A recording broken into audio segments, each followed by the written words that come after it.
Ensemble, défendons la patrie et gagnons cette guerre insensée du M23, appuyée par l'armée rwandaise. Battez-la Ekolo, Bendele Koyate.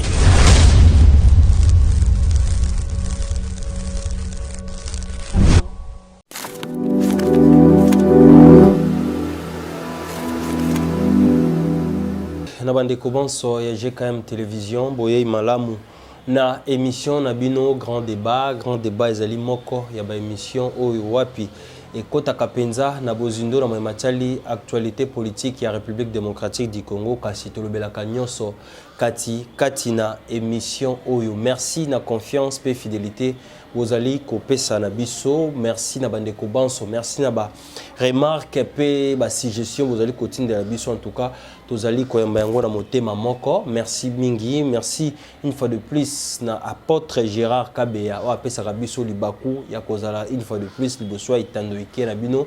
Merci beaucoup na bandeko nyonso. En tout cas na passé salam na bandeko nyonso bakolanda biso na Kinshasa, na Lubumbashi, na Luanda, pourquoi pas na Kasai, pourquoi pas na Canada, na Haïti. Vous signalez biso ete vous allez belé bokolanda biso kuna niveau Haïti.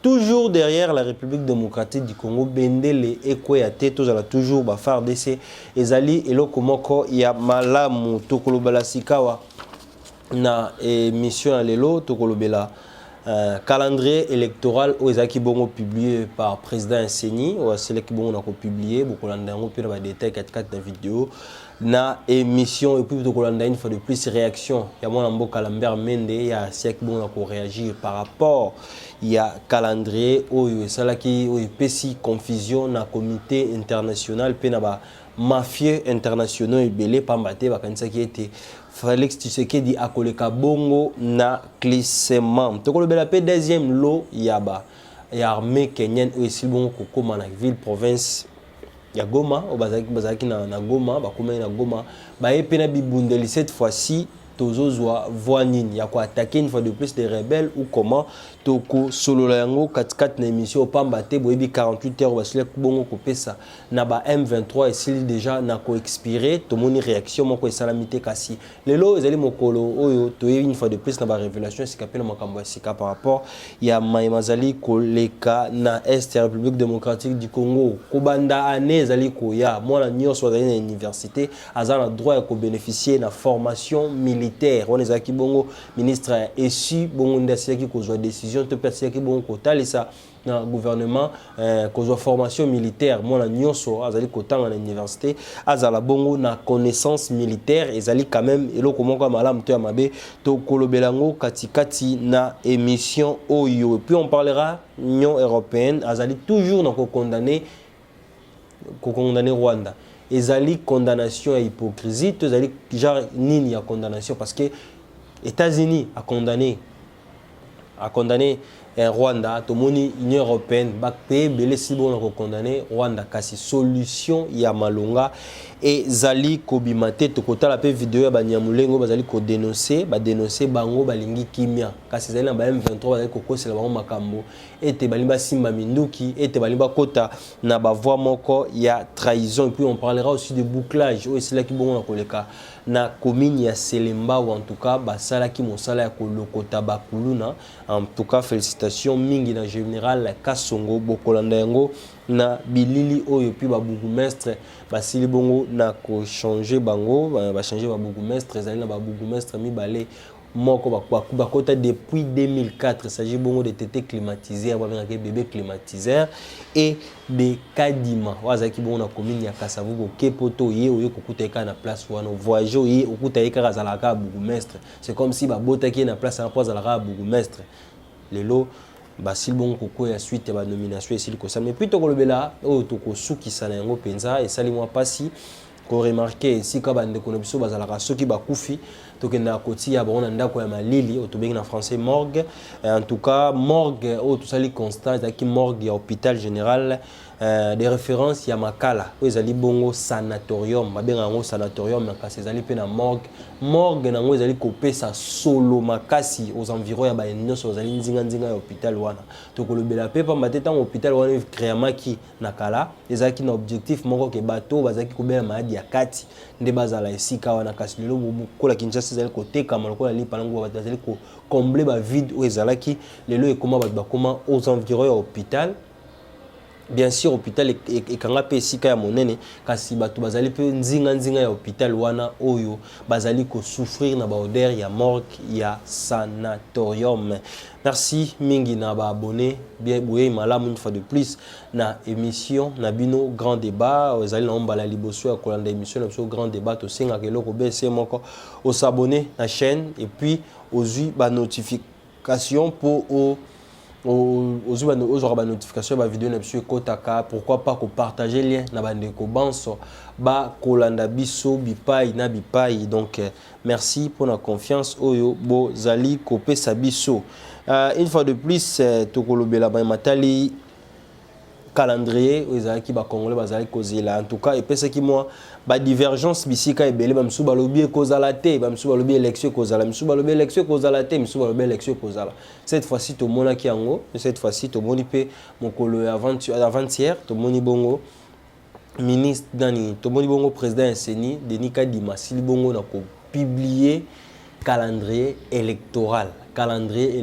oyo et sepeli si bato ebele ils ont battu mon sous sepeli nango ils ont battu mon sous au pe bakanisa qui était son excellence Félix Tshisekedi a quoi un système ya glissement a glissé parce que il y a certains Congolais qui pensaient déjà que le col a mboka eza agressé le col a pays eza agressé le col toujours le can étape où il y a souffrance le col étape où ils mais Congolais mususu Congolais ne sont dans le bas vaut mieux privilégier qui m'est côté en Est République démocratique du Congo il y a mboye te le canaba élection oui élection to voter parce que biso rendement malongate Congolais nyonso akomaki na posa été to le kananu na kimia ya Est République démocratique du Congo sima to ya koleka na matali ba élection kasi tata mokambi ya ekolo azalaki toujours na souci pe azali toujours na souci wana ya kozala quand même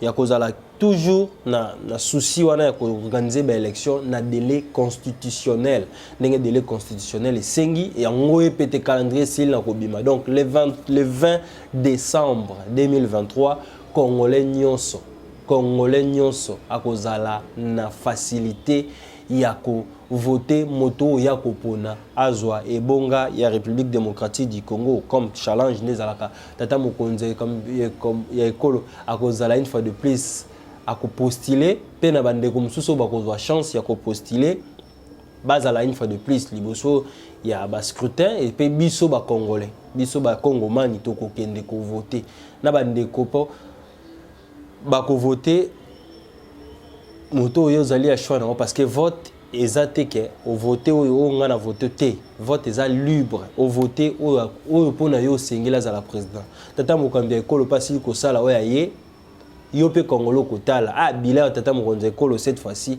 na moni ezali positif ou négatif on est ko dépendre na yo nde boso ko la devant zirna ya mboye tena monopoliser to pena ya ko zonga une fois de plus 4 émissions yo totala nanu calendrier total nanu ndenge président Seni azalaki bongo liboso ya la constitution du fichier électoral du 24 décembre 2022 au 23 janvier 2023 il y aura identification et enrôlement des électeurs dans les provinces de l'ère opérationnelle 1. Il s'agit de Congo central, Kinshasa, Kwango, Kwilu, Maïndombe, Équateur, Mongala, Nord Ubangi, Sud Ubangi et Tchouapa. Du 25 janvier 2023 au 23 février 2023, ça sera l'identification et enrôlement des électeurs dans l'ère opérationnelle 2. Ici, il s'agit du Kasaï, dans les provinces de Kasaï, Kasaï central, Kasaï oriental, Lomami, Sankuru, Olomami, Okatanga, Lualaba et Tanganyika, ainsi qu'en Afrique du Sud, en Belgique et en France. Du 16 février 2023 au 17 mars 2023, ça sera le tour de l'ère opérationnelle 3, donc l'identification et l'enrôlement, dans le Bas-Ouélé, Haut-Ouélé, Ituri, Chopo, Nord Kivu, Sud Kivu, Maniema, ainsi que le Canada et les États-Unis. Du 21 mai 2023 au 21 mai 2023, donc durant un jour, nous allons procéder à la publication des statistiques des électeurs par circonscription électorale. Du 23 mai 2023 au 1er juin 2023, adoption de la loi sur la répartition des sièges par le Parlement. 1er juin 2023, 15 juin 2023, promulgation de la loi sur la répartition des sièges. 2. Opération de réception et traitement des candidatures au scrutin direct. Du 25 juin 2023 au 25 juin 2023, convocation de l'électorat pour la députation nationale. 26 juin 2023, 15 juillet 2023, ouverture des bureaux de réception et de traitement des candidatures à la députation nationale, dépôt et traitement des dossiers de candidature. Le 2 août, la convocation de l'électorat pour les députés provinciaux et les conseillers communaux. Le 3 août, du 3 août 2023 au 22 août 2023, ouverture des bureaux de réception et de traitement des candidatures pour l'élection des députés provinciaux et des conseillers communaux, dépôt et traitement des dossiers de candidature. Du 1er septembre au 1er septembre, convocation de l'électorat pour l'élection présidentielle. Du 19 novembre 2023 au 18 décembre 2023, campagne électorale pour les candidats présidents de la République, députés nationaux et députés provinciaux. Du 4 décembre au 18 décembre, campagne électorale pour les candidats conseillers communaux et locaux. La date est bien notée maintenant. Le 20 décembre 2023, ça sera le jour de l'organisation des scrutins directs du président de la République, des députés nationaux, des députés provinciaux et des conseillers communaux. Le 20 janvier 2024, ça sera la prestation de serment du président de la République. 4. Organisation des scrutins indirects pour les sénateurs, conseillers urbains, gouverneurs et vice-gouverneurs, des maires et des maires adjoints, des bourgmestres et des bourgmestres adjoints. Nous allons commencer avec les élections de gouverneurs et vice-gouverneurs ainsi que des sénateurs. Le 1er janvier, ça sera la convocation de l'électorat, 1er janvier 2024. Convocation de l'électorat. Au Kolanda calendrier, en tout cas, na sepeli mingi, merci mingi na bino. Ndenge bozali kopesa biso confiance. Toko suki wana pété tolanda réaction, ezaki bongo ya mwana mboka Lambert Mende asili bongo na ko réagir par rapport et que batebele ba pensa ki te pe bandima ki était tata mokambe ekolo kozana souci wana ya ko organiser ba élection tolanda Lambert Mende et puis on se retrouve tout juste après. Je pense que c'est la vitesse de croisière qui est prise aujourd'hui avec cette cérémonie. Nous étions tous un peu dubitatifs quant à la possibilité qu'aurait la commission électorale d'organiser cette élection dans les temps qui avaient été prévus par le législateur que nous sommes. Aujourd'hui, nous avons plus de raisons de faire confiance en cette centrale électorale parce que les balises sont fixées et nous allons pouvoir juger la CENI sur la manière dont elle va respecter ou non le calendrier qui vient d'être annoncé aujourd'hui. Les Congolais savent que le calendrier constitutionnel sera respecté et que sauf cas de force majeure, nous aurons toutes les élections dans les temps qui sont prévus par la Constitution. Je pense que c'est ça l'essentiel que j'ai retenu. Voilà.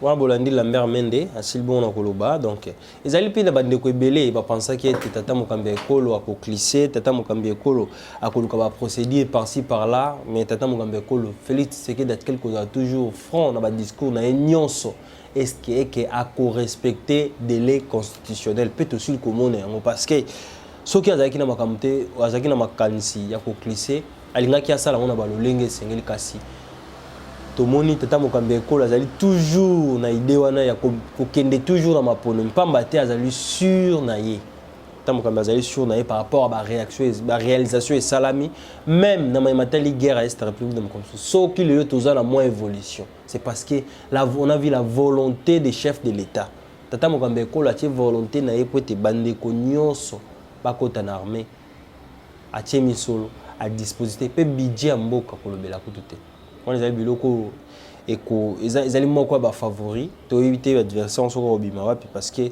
eza moi passi eza penza moi passi pour tout le monde moto moko ya une fois de plus peut arracher bonga o tata mokombe ekolo mais na ba kabiliste et pense toujours à Joseph Kabila pamba te Kabila déjà ngonga na esi eleka mais ça la bande comme ça ba til ya moya lelo au kanisa kaka Kabila fazonga Kabila zonga Kabila kofandi sa réunion atuni na bandeko na ye pe na na lingomba na ye banani bakoyi ko succéder nga banani ba tozala moto mususu te kaka yo mais constitution esi koloba ete Joseph Kabila akoki lisusu te kozonga to pe kozonga na bokonzi au moins kabotami akoli mais na identité mususu parce que Joseph Kabila on sait déjà oyo akoki kozonga susu te na pouvoir dans son temps déjà et s'il bongo na koleka voilà tolandi bongo vidéo ya mwana mboka Lambert Mende asi bongo koloba azali toza la confiant na calendrier oya seni donc pona ye to pesa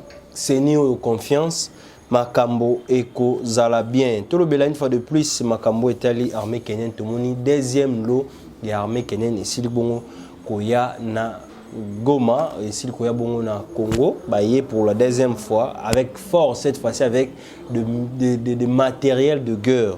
Donc baillé pensa cette fois-ci pour aller une fois Kosilana na ba M23 pour renforcer parce que ba ko travailler ba moment ba travailler na équipe mixte oyo ezali bongo na ba ndeko na biso FRDC ndenge vous komona na ba photo na ba select bongo koya quand même tout le monde bangwa et là au moment où on mituna intérêt à Kenya ezali ni sima est République démocratique du Congo non ezali makambo oyo sommet bimisaki parce que Uhuru Kenyatta azali bongo moto azaki bongo na négociateur azaki facilitateur ya makambo tali est ya République démocratique du Congo kasi jusque là to moni kimia malongo quantité force régionale to senga ke yaki eza moko so to moni le armée kenyenne ezali na Congo déjà grâce il y a Union africaine ou ba telemelaki makambo oyo ya Rwanda azali kosala parce que to mona ki roi Kagame aselement kokima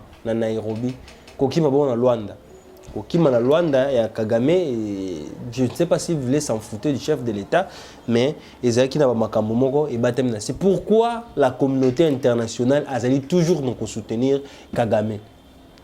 Même si le Parlement européen est siégé et condamné Rwanda, papa, tout tika kolongola mise na distraction dans le Parlement européen est apporté et loko moko la République démocratique du Congo té. États-Unis a condamné Rwanda. Parlement européen a condamné Rwanda. Mais jusque là, solution est zati.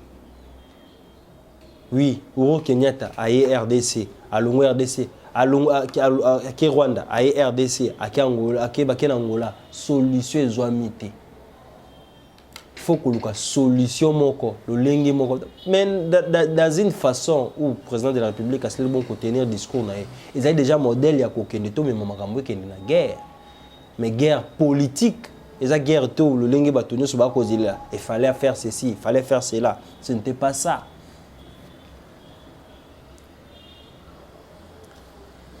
Mais engagement au tata mokomza ekolo sil kozwa. Moi je pense makamba bien ezali. Pe makamba sika makamba kitoko nyonso ezali. Tolobela prochaine année o ezali koya. Yango mo ba initiative ye. Parce que les soldats du peuple, les numéro 1, la population de la République démocratique du Congo, son Excellence Félix-Antoine Tshisekedi, qui a protégé l'intégrité nationale de la République démocratique du Congo. Donc, sécuriser le cannabis partout. Oyo, frontière mon côté, et balé mon côté, zone mon côté, et comment il y a pays voisins. Tout est comme un rebelle, tout est pas déclaré comme un pays. Jamais écossais les makate. Le lingue moko to moni ministre Mwindo Zangi wa zali ministre bon de l'université supérieure. Ya si bon ko déclarer. Pe alobi année zali koya. Moi na nyonso azali étudiant a rozana droit ya ko bénéficier na formation militaire. Ezali mabe, ezali malam to kolanda yango na vidéo et puis on se retrouve tout juste après. Nous avons présidé la réunion ici au TIESD, comme vous pouvez le voir, pour recevoir différentes orientations techniques par rapport à cette proposition d'une formation sur la préparation militaire des étudiants qui va commencer l'année académique prochaine. Donc on est venu avec la recommandation effectivement du ministre de la Défense pour avoir l'avis technique du TIESD qui est la haute école habilitée à donner cet avis technique pour voir comment on va faire pour les modalités pratiques de cette formation sur la préparation militaire, effectivement sur les valeurs de la République aussi. Vous venez de suivre son Excellence, Monsieur le ministre de l'Enseignement supérieur universitaire, le TIESD qui est le Collège de haute études de stratégie et de défense. C'est la haute école qui donne cette formation en stratégie. Et en même temps, c'est le cadre d'inspiration stratégique pour ce que nous appelons la politique de la défense. Aujourd'hui, le gouvernement venait d'adopter la politique de la défense de la RDC. Et dans cette politique, il y a également l'aspect qui touche au patriotisme des jeunes. Et ce patriotisme cadre également avec la formation militaire. Aujourd'hui, nos universitaires ont besoin d'avoir quelques éléments de formation militaire pour qu'ils sachent comprendre comment ils peuvent défendre leur pays. Son Excellence, Monsieur le ministre, venait de le dire, les États généraux des enseignements supérieurs universitaires en ont décidé ainsi que nos étudiants puissent avoir une préparation à la formation militaire.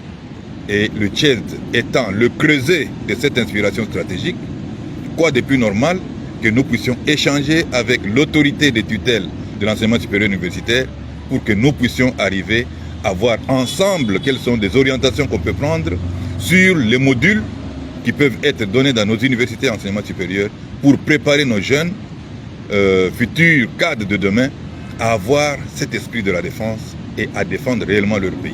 Voilà pourquoi nous avons accueilli la visite de son Excellence, Monsieur le ministre de l'Enseignement supérieur universitaire, et nous sommes prêts à l'accompagner jusqu'au bout. Général-major Augustin Mamba, merci. Je vous en prie. Voilà, merci. Botolanda monsieur, Botolanda Bongo, Mwindo Nzangi akutana kipena ba inspecteur militaire au bazaki bongo pour kosola. Matali Bongo lolenge nini ba étudiant na biso ba kozala bongo na formation militaire. Ils ont ba payer belé même dans le monde, soko aussi si même classe, faut que des noms makambo matali une formation militaire, soko aussi dit soko lingola na voie militaire au contenu na uti na suka au commis militaire. Soki pour moniter formation na zue koki kasi. Atozo sala bilanga, atozo sala nini, atozo sala agronomie, atozo sala médecine, atozo sala nini, mais ozala na formation. Ou ba ndenge nini ba soki de lui yindi, le ndenge nini ko protéger mboka. Ezali moko ba solution eyeke to ba ndenge ko protéger mboka na biso. On a plusieurs étudiants. Ceux qui ont recrutement, même il y a l'armée, même il y a la police, bah, comme ça, on a un niveau, il y a des étudiants. Ça pourrait être un peu facile. Peut-être qu'on va solo, aller intègre. Excusez-moi les termes si je vais mal parler, parce que dans le cas de la police, tout ça, il y a un bateau, mais ceux qui ont quitté na banlieue, qui ont quitté na C, likili, comme on les appelle. Soda zoé banate, roulage à Ebanate, policier, soit la tika teni, donc yé pona yé tamba pesi teni, sokoto wana, alobi ba pesi ngande vie. Tellement zala mundu ki akoboto la koyiba ko piller. 23h du matin, vaut mieux croiser les koulouna. Tu peux laisser ton téléphone, batiki ok.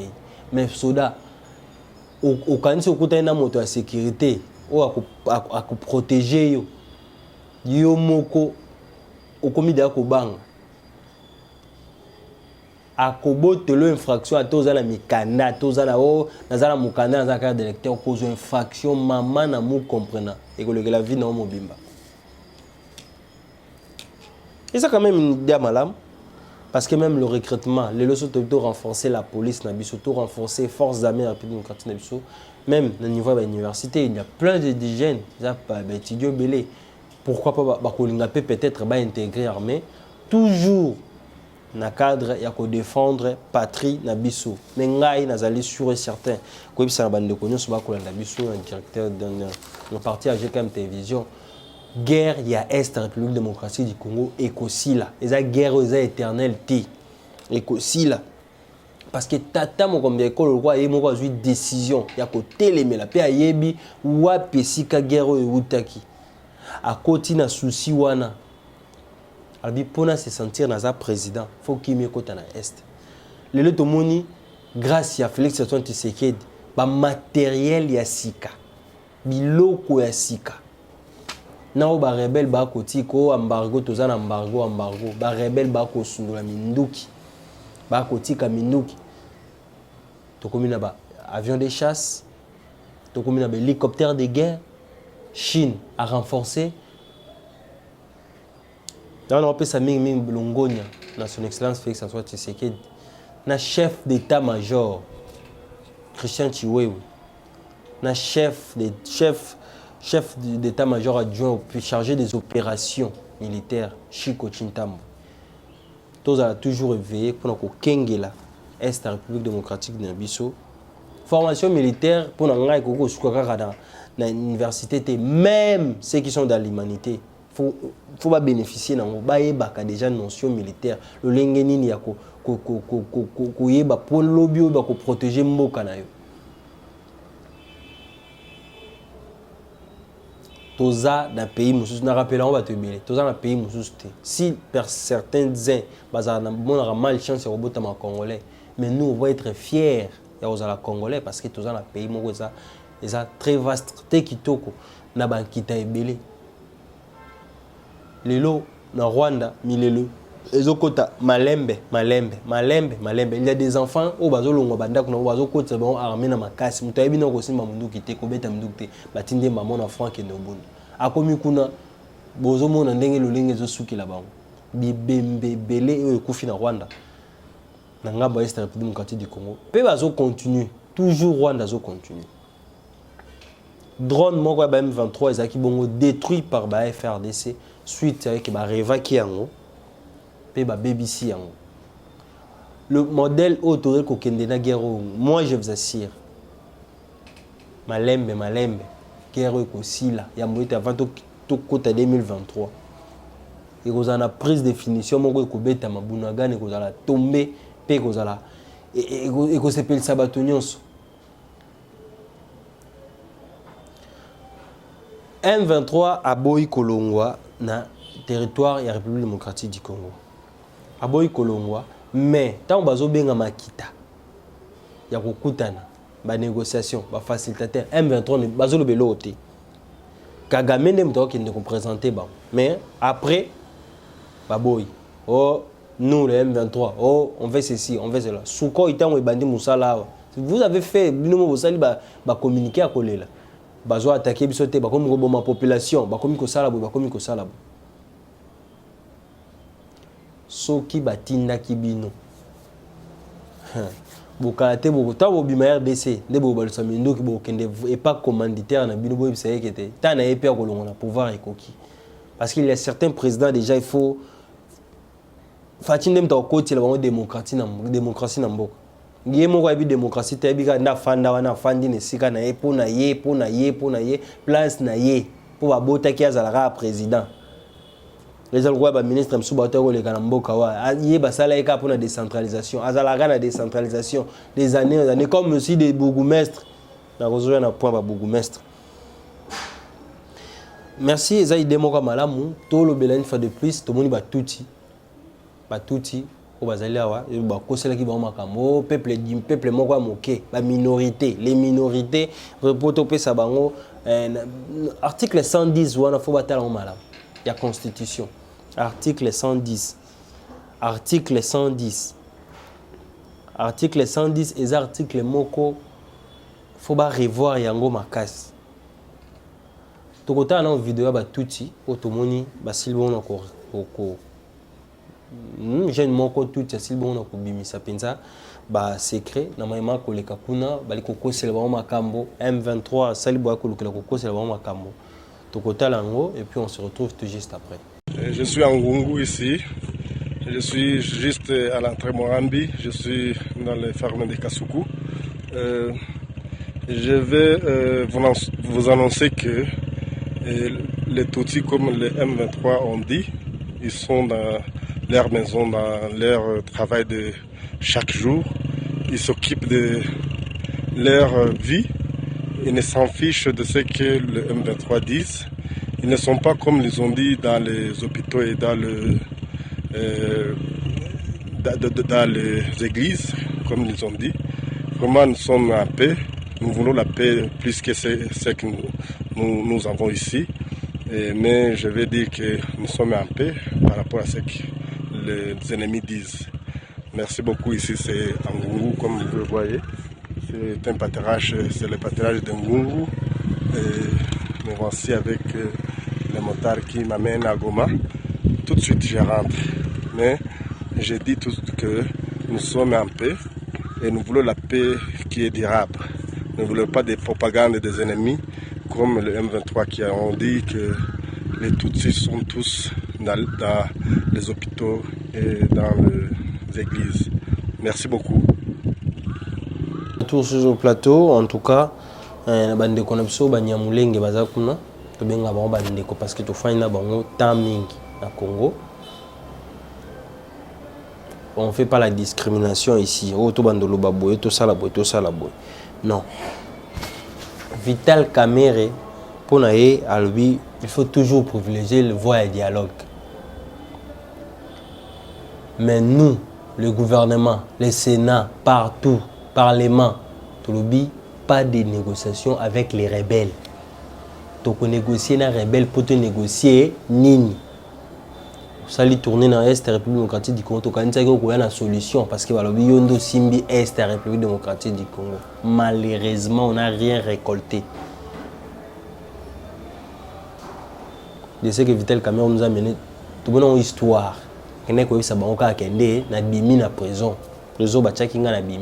Je suis libre. C'est que moi je peux retenir et tourner à Vital Kamerhe. Je suis libre. Tourner des PT. Parce que tourner à P, il y a des gens qui sont bien. Mais tourner, on est à qui? Tourner à je suis libre. Vous avez trop travaillé, vous travaillez avec Vital Kamerhe a travaillé avec Kabila ici pendant tout ce temps-là. Le temps est belé. On n'a pas toujours suite à Malongate.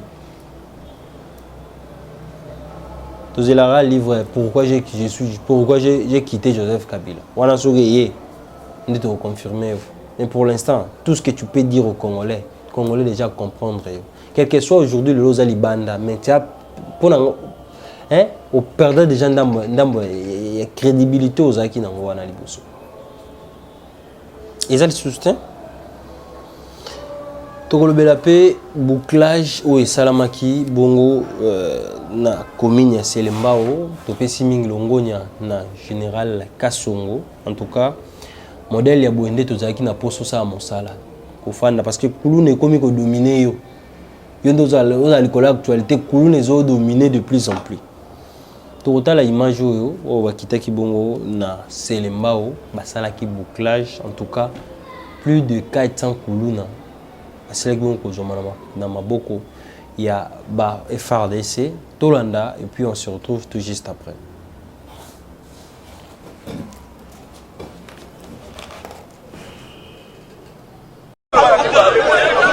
Dans la commune de Selembao, les bandits, les Koulouna, se comportaient en terrain conquis. La population, longtemps terrorisée par ces délinquants, a commencé à pousser un ouf de soulagement. En effet, la nuit du mardi 22 à mercredi 23 novembre 2022, le commissariat provincial de la police ville de Kinshasa a mené une opération de bouclage dans cette commune. Plus de 400 personnes ont été interpellées par les hommes du général Silvano Kasongo. Après tri effectué par le commissaire provincial, près de 300 qui n'ont pas présenté des indices de Kuluna ont été relaxés et 108 Kuluna connus et ciblés ont été arrêtés et vont répondre de leurs actes devant la justice.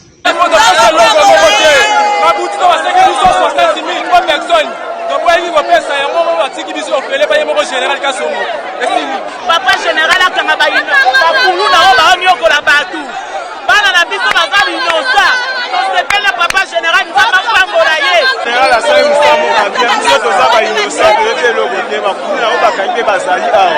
La population de Selembao encourage la police à poursuivre la traque des Kuluna.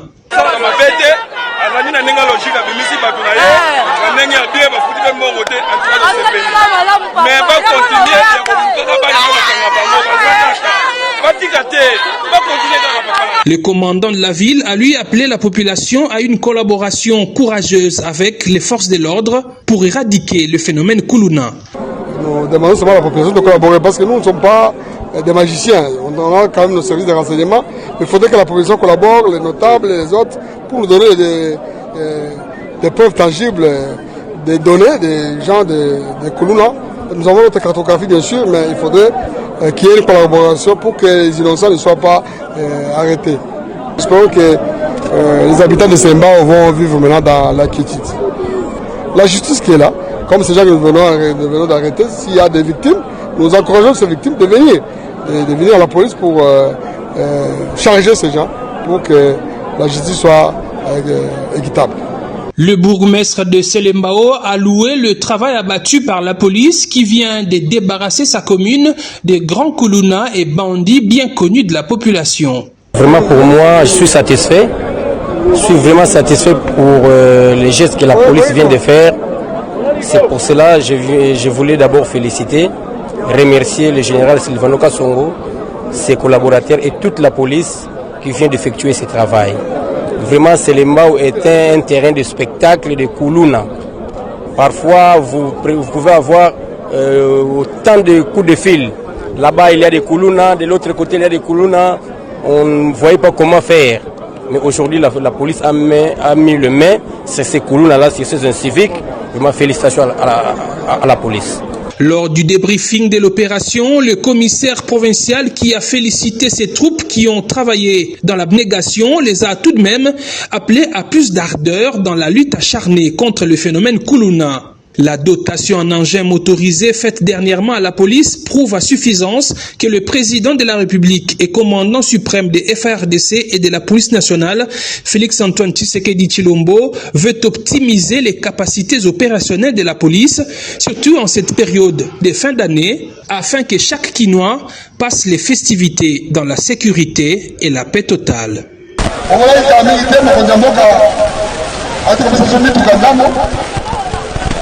Aujourd'hui, 11 équipes. On a mis à disposition la commande. Semaine prochaine, on y a comme ça, on va commencer le comité. De façon que tu vas disposition la commande. Mais tu connais les alliés pour la bureau. Si vous avez un problème, on peut une police, ils ont tout la commande. Il y a une boutique à Kaina de la Naïde. Il y a une boutique à la Zambie. Il y a une boutique à la cité. Ils ont tout la population, à la disposition de la population. Les opérations de bouclage se poursuivent dans toutes les communes de Kinshasa où sévisse le phénomène Kuluna, a rassuré le général Silvano Kasongo qui promet de ne pas baisser les bras dans la lutte contre ce phénomène. Voilà, merci Mingina Régie, merci Bolandi vidéo à général Kasongo, Bolandi vidéo à Kuluna Nyoso Bakangaki. Jeunes Congolais, toujours conscience. Toujours conscience parce que tant auto qui nous a soutenu ma sécurité. Bato boé, faut pas besoin en prison. Bien quel service. Et non, au tine ba en armée parce que so muta boé kangi aza de akulu PC au tine na armée. PC force ya mabe. La plupart va toujours regretter unité ya Oudjana. Cette unité là, il faut pas abolir yango.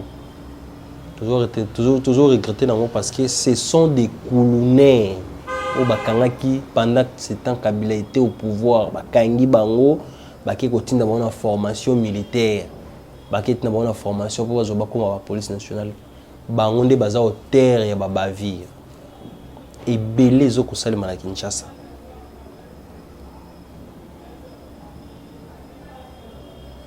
Bandeko basili kozwa wana bakolonel l'état sala penda mosana ezala te baki bafuti mbongo moto wana susu asalaki mabe oyo bayebi kasalaka mabe c'est un colonel parce que innocent zwa mite na place wana bokangi bango bosali bouclage ndeka botie na terrain bato oyo population moko akosala te oyo abundaka te oyo abundaka te et puis ça se voit et ça se eyebani yanke ayebani yuma pa ayebani. Et puis tout aussi une réforme dans la police. La police réforme fait seulement. Bavir réseaux à la troupe. Bavir réseaux à la troupe. Tout le bila, Likambo et Salami na l'hôpital général. Hôpital général il y a Makala où ils allaient bongo hôpital il y a sanatorium mauvaise odeur. En tout cas j'ai fait des enquêtes. Tout près, il y a l'école, il y a le député national Ntingi. Même il y a eu des élèves qui ont parlé. Par rapport, il y a solo, ils kobima pembe niwana. Okozwa idée TP onzimate. Solo loko le loko mususu. Bana bazotanga classe pembe, banda ko ezali pembe, ba habitation ezali pembe niwana en tout cas, baza ko vivre te. Ezali bon na commune ya Selembao. Na morgue, il y a sanatorium, tout landa, il mange et puis on se retrouve tout juste après. Donc ceux qui morgue et PC solo, mais dans classe faut ça tout bimisa dans classe bazonga banda pour solo wana to kokarangote, tout bana ba kokangote, tout bana le monde pas utinda na bango aline pe le côté mais aye andimika ya ka kotanga. Mais na vie ba solo ya morgue donc et aussi mbaté. À des fois to moni bongo tozi bana surtout bana primaire to bimisi bango tozi ba ya to bimisi au moins pe journal to salite kali pour na morgue to komi mikanda to bengisi bango mais solution malunga ba ozwa ezate et jusqu'à présent tozo loba kaka to continue toujours ko loba mais solution malunga malamu ezate.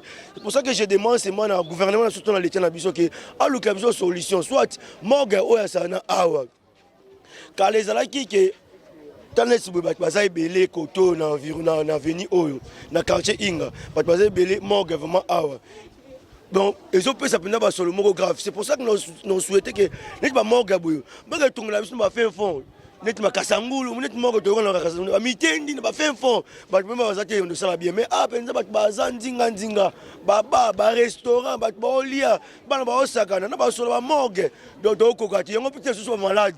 Vu que un traitement est malamu te kuna ba so eza malamu approprié vraiment te. C'est pour cela que au sein du gouvernement a l'occasion de solution. Pendant que soi-disant morgue ou eza privé, est-ce que morgue n'est pas privé? Makambo esa makana Congo ni ailleurs. Tala makambo esa na Congo. Morgue eza bien propriété ya mutu moko busongolo. Non, biso to separaté. En tout cas on a goût scolaire titre donc to commis directeur DG, il y a Sana, tu as commis plusieurs fois. Mais réaction malamu exaltée. Il y a aussi un conzi qui est penza basala tout.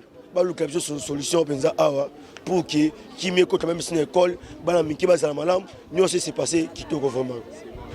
Merci beaucoup. Et pour la morgue, il y a des fois ceux qui corps et comme dans l'état de dégradation qu'on a tous un peu dérangé. Basoloane le warati kuna tina basad na biso on s'est vraiment dérangé c'est que Basoloane est tout même pas autant donc ça nous dérange vraiment si l'état a une solution pour Nabiso ça serait mieux on demande vraiment l'aide de l'état à Makambo parce qu'on se sent dérangé. Ma bête aux hommes na wata morgue devant école Nabiso. Surtout aux ambassades qui ont mis pemeni à morgue solo et la biso solo ne sur la mabe sur la copola. Baso la formule n'a mis sous moyen côté exact. Alors vous savez na gouvernement par rapport à bino ba élèves ya tingi na morgue. Au sein pour na gouvernement a bon c'est la biso morgue et ça na condition moko ya bien que et si la quoi empêcher biso te pour na moyen côté pour formule les belés ko la biso na kata salle. Merci. Ah, bonjour papa. Bon, à Tozana, avenue Ilwa na commune ya Selemba quartier Inga quoi. Pembeni ya mort. Pembeni toza pembeni na mort sana awa. Makamni bozo vivre par rapport ya mort sana. Bon makam auto vivre awa na wa condition to vivre eza pa propreté. Sana ba tela biso mort mort awa en tout cas pa epeshara biso toza na ba quartier awa nde to vivre vraiment à l'aise na ba para toza na bango. En tout cas chaque fois nyonso solo nyonso ya mort yana epeshara biso na ba mère baza koto. Et que ça solo wana eza propreté ne ba sale la relo ko wana biso to quartier en tout cas to ko kana loko wana te. En tout cas local biso to senga na gouvernement atela biso azula biso solution ya loko oyo pe pour epeshara biso tout le temps tozala mal à l'aise na solo embrouillera biso makasi. Na gouvernement bazula biso solution oyo place en tout cas ba mort ya auto lukangu bi place oyo sengara ekena misika place moko za pe ke place yeki bato ba roza la te place auto za place moko na bato awa bato bazolia ba restaurer za ki di ki pembeni awa donc epeshara biso pe tout le temps et on to seng pe na gouvernement pe a la biso solution oyo pe to za kimia pe na place to za na ba parana bandeko to za kimia pe mabeti voilà on a bolandi bongo image ya morgue. Il y a hôpital, il y a sanatorium. Donc, ils allaient morgue, il y a hôpital, il y a général de référence, hôpital général de référence de Makala. Hôpital, ils allaient qui hôpital Moé Kenda Sango, ils allaient qui hôpital Moko et Salama Kala. Ils allaient qui on va créer hôpital Wana, si je ne me trompe pas, en 1970 quelque comme ça. Ils allaient qui hôpital Oyo, ils allaient qui uniquement pour des personnes qui souffrent de maladie interne. Oh, la maladie à 4, si tu avais un problème avec la tuberculose, bah, okay, tu seras isolé parce que ils allaient qui, en tout cas aux alentours, mais Kinshasa avec le temps, et puis le comment on peut bakamu suspect kota bakoti pédiatrie bakota marambo belé et puis zone à l'écolo tout le monde peut traiter ba prisonnier kuna ya makala. Ndezala kaka marambo comme ko développer tout le monde morgue et créamé. Après morgue et salami entretien ya malonga na morgue ezate. Tout le belano likambo tout le belalelo. Entretien ya malonga na morgue ya sanatorium ezate. Morgue ezolumba solo. So koti na kati sans cache ne na ebité soko okoka même pendant 2 minutes. Même bon ezokota ba corps o bazo kotika wana misusu ezobeba bolandi bande konde ba pesi ba intervention na bango ba lobeli na ba sens ebele eza moi pasi gestionnaire ya sanatorium alancé mbele paina tango kolia luka po bongse siko kolela na bengi honorable Tingi Mpululu yondo landela mingi bana Selembao landela bango na ka oyo bazali na problème bazali na souci na ngo makasi ko bongsela bango esika na bango bien sûr eza morgo et daka bango salaka et daka bango makasi na makambo ebele donc il faut penza ko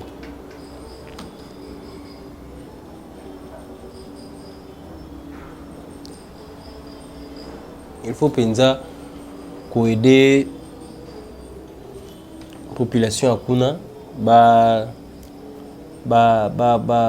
bazala na façon ya ko survivre na makambo ezali kolekela bango kuna donc tokomi na suka ya émission ya lelo otolobela ki moi actualité moke ezali koleka à travers le quartier du Congo bolandi na ba vidéo na ba image pe o ezali bongo to réserva ki bongo ezaki bongo pona bino comme on dit toujours pas de dialogue avec les salopards, pas les dialogues avec les diables, pas de dialogue avec les groupes armés. On doit toujours déterminer donc okende kaka na lolenge oyo ti tokozwa résultat au peuple congolais azali kozela. Peuple congolais nyonso azali derrière Félix Antoine Tshisekedi pour na kopesa voix ya sika, Congo ya sika. Parce que les lots, même les gens qui sont en guerre en reste démocratique du Congo, ils gardent quand même un petit sourire parce que bayebi ou azali ko diriger mboka, ou azali ko kamba mboka lelo, ezali bongo mwana mboka. Paul Kagame, on n'a pas un problème avec les Rwandais. Tous on a un problème mon côté na peuple rwandais, mais on a un problème avec un individu de Kagame. Ouais, lingi pour na intérêt personnel na e aluka bebisa grand pays local la République démocratique du Congo. Plus de massacres, ba massacre et salami belé. Ces pays et mon akate, ces pays sala que l'autre. Soit ezaki moto moko asala makambo moko malunga te ya. Ces pays yambiemba. Nzambaza juste. Tokolonga la guerre oyo, tous ala toujours derrière ba FARDC na biso. Nzamba kotia loboko. Ngai na bino tokutani bongo mbala sima. Pe na émission mususu pe na invité. Pe tokolobela une fois de plus marambo ebele. Merci mingi na apôtre, bon dimanche na apôtre Gérard Kabeya, bon dimanche na papa Antonio Mbia, bon dimanche na Shadrach Django, bon dimanche na Baïbanso Wassili Kolanda Biso, vous allez awa, vous allez dans Lubumbashi, vous allez dans Mbujimai, vous allez partout, vous allez Kolanda Biso, en tout cas, vous tika malam na mabota bino, tokutani mbalasi.